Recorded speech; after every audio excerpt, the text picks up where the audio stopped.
नमस्कार, जय हिंद, जय भारत। आप देख रहे हैं लीड-दिल्ली.com और मैं पहुंचा हूं खुद अभी दिल्ली मुख्यालय जो कि आम आदमी पार्टी का कार्यालय है और मेरे साथ है एसीपी वेदभूषण जी जो दिल्ली पुलिस महासंघ के अध्यक्ष है। इन्होंने बात रखी है कि आज वजीर आलम की गिरफ्तारी हो गई है, उसके बाद अब ऑफिस में बस ताला लगना बाकी है। और खुद ताला लेकर पहुंचे सर, क्या बताइए? देखिए, अब ये डिप्टी सीएम की सिसोदिया की गिरफ्तारी हुई है। अभी थोड़ी देर पहले टेलीविजन पर आतिशी बोल रही थी कि उनके खिलाफ कोई सबूत नहीं है और उनको बिना सबूत के सीबीआई ने अरेस्ट कर लिया है। मैं आपको बताना चाहता हूं, डिप्टी सीएम लालू यादव के खिलाफ ऑर्डर स्कैम के अंदर कोई रिकवरी नहीं थी। सुप्रीम कोर्ट तक कन्विक्शन हुई। उसके बाद में डिप्टी सीएम चौटाला शिक्षक घोटाले के अंदर कोई रिकवरी नहीं हुई और वो उनको कन्विक्शन हुई, सुप्रीम कोर्ट से अपील हुई। चिदम्बरम जो कि इस देश के गृह मंत्री भी रह चुके हैं, उनकी गिरफ्तारी हुई। उनके घर से टमाटर के अलावा कुछ नहीं मिला। इसलिए अब समय आ गया है केजरीवाल जी जवाब दे इस चीज का, वो रिजाइन करे या यहाँ पर गवर्नर रूल लगाया जाए। और मैं ताला चाबी लेकर आया हूँ आम आदमी पार्टी के लिए, इसको ताला लगाया जाए, क्योंकि पंजाब में जिस तरह से उग्रवाद को फैलाया जा रहा है, जिस तरह से उग्रवाद को बढ़ावा दिया जा रहा है, उसके लिए जिम्मेदारी हो चुकी है, फिक्स हो चुकी है। अब केवल ताला और चाबी का इंतजार है। इस आम आदमी पार्टी के लिए ताला चाबी मनीष सिसोदिया डिप्टी सीएम दिल्ली की गिरफ्तारी एक बहुत बड़ा सवाल पैदा करती है कि अब सीएम की गिरफ्तारी कब होगी। ये इतना इंपॉर्टेंट सवाल है दिल्ली के लिए, देश के लिए, क्योंकि एक राजधानी है। किस तरह का एग्जाम्पल दिल्ली की आम आदमी पार्टी ने ना केवल पंजाब में बल्कि दिल्ली में सेट किया है, ये बड़े सोच का विषय है, बड़े संशय का विषय है। बकरे की मां कब तक खैर मनाएगी? आप कब तक इन चीजों से अपने आप को एब्जॉल्व कर पाओगे, क्योंकि आप क्रिमिनल कॉन्स्पिरेसी के लिए रेस्पॉन्सिबल हो। यदि आप सीएम हैं और कहते हैं कि मुझे इन सब चीजों का नहीं पता था, तो आप कॉम्पिटेंट सीएम नहीं है। आपको रिजाइन कर देना चाहिए या भारत सरकार को यहां पर गवर्नर या प्रेसिडेंट रूल लगाकर दिल्ली को चलाना चाहिए। यह तय हो चुका है कि ना केवल दिल्ली में बल्कि पंजाब में आप पूरी तरह से फेल हो गए हैं। जिस तरह से खालिस्तान की आग में आप जो पंजाब को फेंक रहे हैं, वहां पर कोई एक्शन नहीं ले पा रहे। 24 घंटे 48 घंटे होने के बाद ना केवल अमृतपाल को गिरफ्तार कर पाए हैं, बल्कि उनको हीरो की तरह प्रोजेक्ट किया जा रहा है। एक भी गिरफ्तारी नहीं हुई है। पूरा थाना घेर कर 4 घंटे बैठे रहे।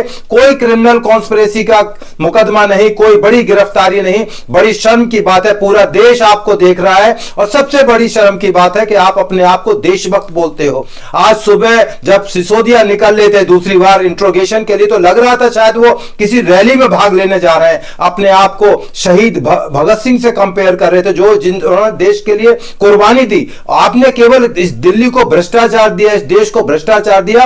और जिस तरह से आपने लोगों को छला है, दिल्ली की मासूम जनता को आपने धोखा दिया है, मिसमराइज किया है, वो समय आ गया है कि आपको सबका हिसाब किताब केजरीवाल साहब देना ही पड़ेगा। जो गहलोत के ऊपर डीटीसी का घोटाला है, उसकी परतें धीरे धीरे खुलेंगी। आपके सारे मंत्री जेल में होंगे, वहीं से सरकार आपको चलाने पड़ेगी। यह बड़ी शर्म की बात है। ऐसी क्या मजबूरी थी कि आपने सिसोदिया जी को सारे इंपॉर्टेंट मंत्रालय दे दिए? क्या आपके पास काबिल एमएलए की कमी थी या पढ़े लिखे लोग एमएलए दिल्ली में नहीं थे जो सारे सब आपने इतने डिपे? ये क्या गोरख धंधा था? यह गोरख धंधा अब खुलने की कगार पर है।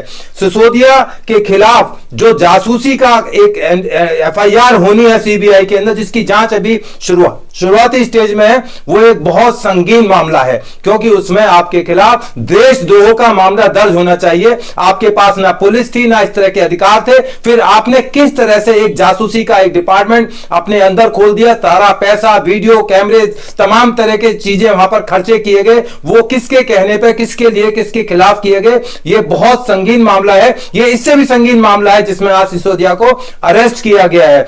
लॉ मिनिस्टर की झूठी डिग्री पाई गई। आपने बड़ा उनका बहुत दिन तक बचाव किया कि नहीं, बड़े इनोसेंट है। अल्टीमेटली जब सच सबके सामने आ गया, बिल्कुल आप चुप हो गए। दिल्ली पुलिस को आप जिस तरह से गालियां देते रहे, पूरे जब से आप इस सारे धंधे के अंदर आए, मैं तो उसको धंधा बोलूंगा, राजनीति तो नहीं बोल सकता, क्योंकि आपने जिस तरह से रामलीला ग्राउंड से राजनीति शुरू करी इंडिया अगेंस्ट करप्शन के नाम से, आप तो खुद करप्शन में इतने इन्वॉल्व हो गए कि आपने पंजाब जैसे बेहतरीन स्टेट का बेड़ा गर्क कर दिया। पंजाब पुलिस को जिस तरह से आपने एक डिमोरलाइज किया, वहां पर जिस तरह से थाने के अंदर कब्जा किया, और आज आप एक्शन नहीं ले पा रहे, एक एफआईआर दर्ज नहीं कर पा रहे। बल्कि वो जो एसएसपी साहब इतने डरे हुए लग रहे थे, जैसा लग रहा था पता नहीं किसके कमांड पर वो काम कर रहे हैं। तो यदि इस तरह से पंजाब की हालत बनी रही। वो दिन दूर नहीं कि जब पंजाब की जो गर्मी है, जो उग्रवाद की जो लहर दिल्ली ने देखी थी, वो लहर 80s की लहर दिल्ली में आ सकती। दिल्ली में जो लोग पुराने हैं जानते हैं कि दिल्ली में किस तरह से उग्रवाद को झेला था। वो श्रीमती इंदिरा गांधी की गलती थी कि इस तरह अमृतपाल जैसे लोगों को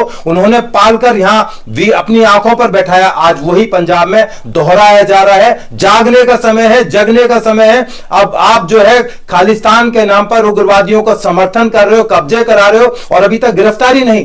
किसान आंदोलन में आपने कितना बड़ा इंपॉर्टेंट रोल किया, कितना बड़े किसानों के हितैषी से आपने देश में आग लगाने का काम किया। आपने दिल्ली पुलिस के जवान वहां पर शहीद हुए, चोटें लगी, आपने एक शब्द नहीं बोला। आपने जेल में मसाज सेंटर खोले हुए, क्या आप सिसोदिया जी के लिए भी कोई मसाज सेंटर खोला जाएगा? वीआईपी ट्रीटमेंट जेल में दिया जाएगा? ये बड़े सवाल हैं जो आपसे पूछ रहे हैं। एक आम आदमी की तरह मैं आपसे पूछ रहा हूं।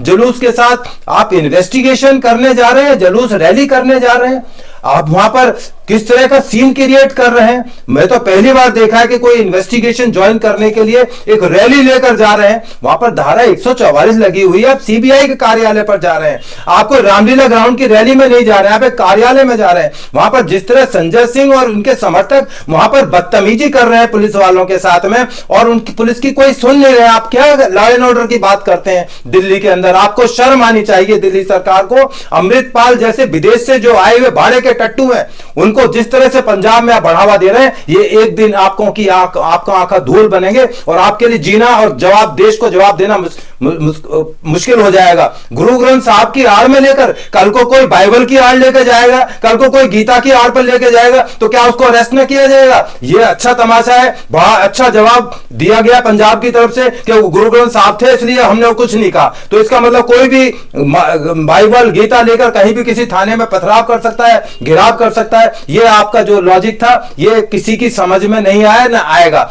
आपने जो वायदे किए थे अब वो सब जो है झूठे साबित हो रहे हैं। आपने रिकॉर्डेड है आपका कि जहां महिलाएं विरोध करेंगी वहां शराब के ठेके नहीं खोले जाएंगे, परंतु आपने महिलाओं को छोड़ दो, आपने तमाम चीजों को धक्कारते हुए जिस तरह से दिल्ली में शराब के ठेके खोल दिए, जगह जगह खोल दिए, छोटी छोटी कॉलोनीज में खोल दिए, वो आज उसका परिणाम आपके सामने है। और मैं सीबीआई के अधिकारी से रिक्वेस्ट करता हूं कि इसका दूध का दूध पानी करने के लिए इन्वेस्टिगेशन को और गहराई से करा जाए और इसका नार्को एनालिसिस टेस्ट हो, क्योंकि इसमें बहुत सारा कुछ अभी निकल के आना बकाया है। इसकी आज सीएम तक जाएगी, क्योंकि सीएम अपने आप को एब्जॉर्ब नहीं कर सकते, वो रिजाइन करते हैं। इससे अच्छा है कि बेहतर टाइम है उनके लिए कि रिजाइन कर दे। तो आपने सबको छूट दे रखी थी। आपके किसी भी एमएलए को यदि इंट्रोगेट किया जाए, उसकी इन्वेस्टिगेशन की जाए, तो मेरी गारंटी है हर एक एमएलए आपका भ्रष्टाचार में लिप्त पाया जाएगा। आपको मेजोरिटी में चुनने से इतना घमंड आ गया है कि आप सोच रहे थे अब आप ही भगवान हो गए हो। ये जो है जनता है ये सब जानती है, आपको बैठा सकती है आंखों पर तो गिरा भी सकती है। सिसोदिया भूख हड़ताल की धमकी दे रहे थे आज सुबह कि मैं भूख हड़ताल कर दूंगा। अरे भाई, आपने पहले केजरीवाल जी आप जेल गए थे, आपने कहा मैं बेल नहीं कराऊंगा। जब जेल में मच्छरों ने और परेशान किया, आपको रहना मजबूर हो गया, तो दौड़ के आप पटियाला हाउस कोर्ट से बेल कराने आ गए। आपको झूठ बोलने की आदत है, थूक चाटने की आदत है। आपने कितनी बार थूक कर चाटा है ये दिल्ली की जनता को पता है। जासूसी कांड में मेरी मांग है कि इनके ऊपर सिसोदिया और उसके साथियों के ऊपर यूएपीए जैसी धारा लगाई जाए और इनको लंबे समय तक डिटेन किया जाए, जिससे कि ये बाहर ना आ सकें और तमाम जो चीजें अभी बकारा आनी बकी है, जो सोशल मीडिया के थ्रू आ रही हैं और तमाम चीजों के थ्रू आ रही हैं, वो आ जाए। सीबीआई ऑफिस पंजाब का किस तरह से आपने जो है नहीं किया, वहां पर जिस तरह से धारा 144 की वायलेशन की गई, तो वहां पर लगता है बिल्कुल एक आपने खुली इजाजत दे दी है। यदि खुली जांच की जाए तो दूध का दूध पानी का पानी हो जाए। तो ये सारी चीजें हैं। गोवा, जिस तरह से आपने गोवा में और गुजरात में, पंजाब में दिल्ली के पैसे को डाइवर्ट किया, ये भी एक बहुत बड़ा जांच का विषय है, क्योंकि टैक्स पेयर हम सब लोग हैं। हमारे टैक्स का पैसा आप कैसे पंजाब में खर्च कर सकते हैं होर्डिंग्स के ऊपर और तमाम तरह के विज्ञापन के ऊपर, तमाम तरह के इलेक्शन कैंपेन के ऊपर खर्च सकते हैं? ये एक बहुत बड़ी जांच का विषय है। यदि सीएम साहब कहते हैं कि नहीं पता, तो आप तुरंत रिजाइन करो और प्रेसिडेंट रूल इस दिल्ली के अंदर लगाया जाए, क्योंकि अब सारी जो सीमाएं है पार हो चुकी हैं। दिल्ली की जनता आजिज हो चुकी है। आपको याद होगा जब आसाम के अंदर असम गण परिसंग्राम संसद बनी थी, 27 साल का नवयुवक प्रफुल्ल महंत सीएम बन गए थे। लग रहा था कि आने वाले टाइम के पीएम है। आप पीएम का ख्वाब ले रहे हो, आप दिल्ली पंजाब नहीं संभाल पा रहे। आपको शर्म आनी चाहिए। आप रिजाइन कर दें तो बड़ी मेहरबानी होगी। दिल्ली की जनता, हिंदुस्तान की जनता आपका शुक्रगुजार रहेगी। और मेरी मांग है, दिल्ली पुलिस महासंघ डिमांड करता है, मांग करता है कि जितनी भी इनके कैबिनेट के मिनिस्टर हैं उनकी तमाम की जांच होनी चाहिए। बहुत बड़ा निकल कर आने वाला है। जो दिल्ली के अंदर भ्रष्टाचार हुआ है, गोलमाला हुआ है, घोटाला हुआ है, वो तमाम आने वाले टाइम में हिंदुस्तान के लिए एक नजीर बनेगा और आपको इसका जवाब देना पड़ेगा। आप बच नहीं सकते, आप जेल की दीवारों से बाहर नहीं आ पाएंगे। धन्यवाद। जय हिंद, जय भारत।